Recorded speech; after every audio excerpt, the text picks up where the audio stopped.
Well, I believe a goal is something you can actually see the outcome of, right? Like I'm gonna make $1 million. So if you say I'm gonna go make $1 million, then you might actually see your bank account change, but that might not necessarily mean that you change. So if you have an intention, that's an inner, in the moment goal, right? And life can mirror what your intention is. So let's say you're feeling off.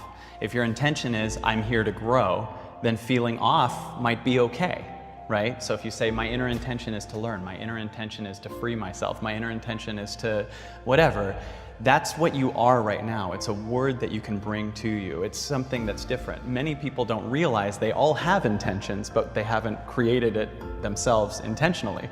So they might say, you know, I'm worried right now, and their inner intention might be to not have conflict. So then they're against that worry and they're actually scared, right? So an intention is what I like to bring with me. My intention, like I actually have the word patience on my shirt. I love the word patience. Like if I'm doing, for instance, sometimes I'll do a juice fast, right?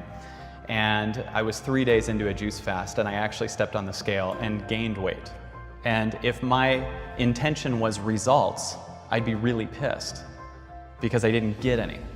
But because my intention is patience, I stay with it and say, okay, I'm not supposed to just get results in 3 days, I'm supposed to stay with it. And then bigger results usually show up as a byproduct of you being that intention, being that space. So to me, an intention's way bigger because you don't know what the results are gonna be. But you change with an intention. You become a different person. You see the world differently after a while. So I don't like goals that much because goals are often created from you in that egoic state. You get what I mean? Like in the state you're in, like everything you're thinking right now, the biggest goal you can see for yourself still brings in your past story. So your past story might think, I'm someone, for instance, just to give a measurable thing, let's say you're someone who makes $20,000 a year and you want to create a goal for next year. So the biggest you're going to see is like, I'll make 30,000 next year. Yeah, but you're just this moment. What you and I and Oprah and Trump and anyone you can think of, we're all the same thing. Infinite possibilities, just heart, lungs, potential in this moment right now. And if you undo yourself from the old story, then you can change really fast. I want to go back to what you said about the stories and the stories we tell ourselves, which really feels to me very foundational in your entire philosophy. And I've seen you on stage working with people to help them release their stories, which is really, really special and neat to see you do. And you want to talk about something that would give me heart palpitations. It's really neat. How do you help people break out of those stories? Like, what is the process? Well, this might sound ignorant, but I believe all of our challenges that we have that we get triggered by are an illusion. I don't mean that like, so don't pay attention to them, because that's ignoring them. They still need to be felt and released. But almost everything that every person says, they can get to an energy where they're stuck in something and I can see the lie, I can feel the lie. So if someone says, whatever, I'm going through a massive stage fright right now, the first thing I have them do often is say, and I love that. And right away it loosens up, right? They release it. Is that because you're shifting their perspective on it? Yes, not only am I, in my opinion, shifting their perspective, but I'm taking them to what's true. In other words, most people think the things that are temporary are the permanent things, right? The temporary passing, I'm going through a breakup. You don't understand that in a month you're gonna be okay. You think, when you're in a low, when you're feeling bad, you think that thing you're feeling is how you're gonna feel forever, which is what makes it feel worse. You know what I mean? When you're in a low, you're like, this is my life now. This is it.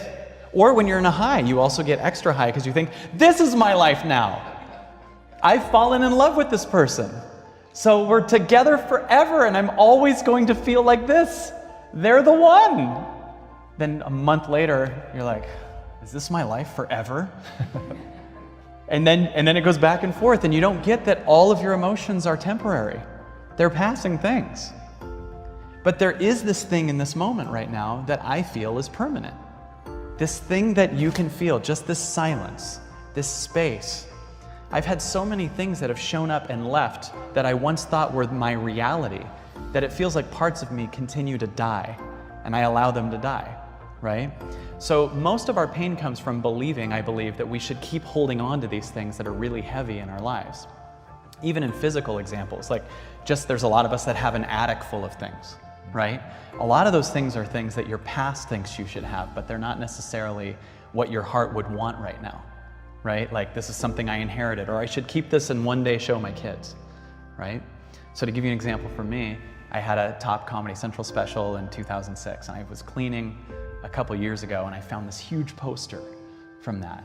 And it was something I'm so proud of, and I was like, should I keep this? And I was like, my mind comes up with a justification for why I should keep that.